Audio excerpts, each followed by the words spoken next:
দর্শক, সিলেটে তারেক রহমানের সফর ঘিরে প্রস্তুতির সর্বশেষ তথ্য জানাতে যুক্ত হচ্ছেন আমাদের সহকর্মী খালেদ আহমেদ।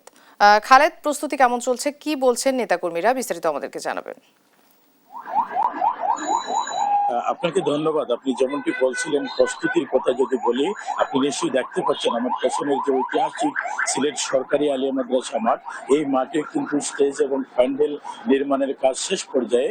এই মুহূর্তে সেখানে এই মাঠটি পরিদর্শন করতে এসেছেন বিএনপি চেয়ারম্যানের উপদেষ্টা কাউন্সিলের সদস্য এবং সিলেট সিটি কর্পোরেশনের সাবেক মেয়র আরিফুল হক চৌধুরী। এবং আপনাকে জানিয়ে রাখি, তারেক রহমানের সিলেট সফরকে সফল করে তুলতে বিএনপি সহ সহযোগী সংগঠন ব্যাপক প্রচারণা চালাচ্ছে।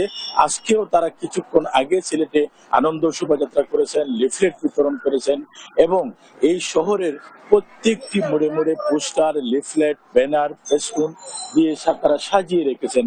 এবং এখানে যে আলিয়া মাদ্রাসা মাটির যে মঞ্চ, সেই মঞ্চকে ঘিরে আইন শৃঙ্খলা বাহিনীর সদস্যরা অবস্থান নিয়েছেন। তারা এখানে নিরাপত্তার বিষয়টি দেখছেন এবং একই সাথে গোয়েন্দা বাহিনীর সদস্য যারা, তারাও কিন্তু সাদা পোশাকে এখানে দায়িত্ব পালন করছেন। এবং আপনাকে জানিয়ে রাখি যে তারেক রহমানের এই সিলেট সফরকে কেন্দ্র করে বিএনপি একটু আগে সংবাদ সম্মেলন করেছে।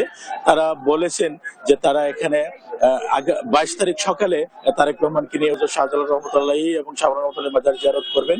এরপর সকাল 10টায় এই মঞ্চে আসবেন তারেক রহমান এবং তিনি বক্তব্য দেবেন।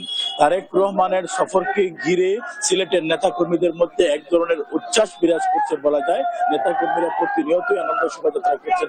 এখনো নিশ্চয় আপনি দেখতে পাচ্ছেন আমার পেছনে একটি মিছিল করছে। তারা কিন্তু তারেক রহমানকে স্বাগত জানিয়ে প্রচার মিছিল বের করেছেন। তো সিলেটের তারেক রহমানের সফর নিয়ে এই ছিল আমার কাছে সর্বশেষ তথ্য।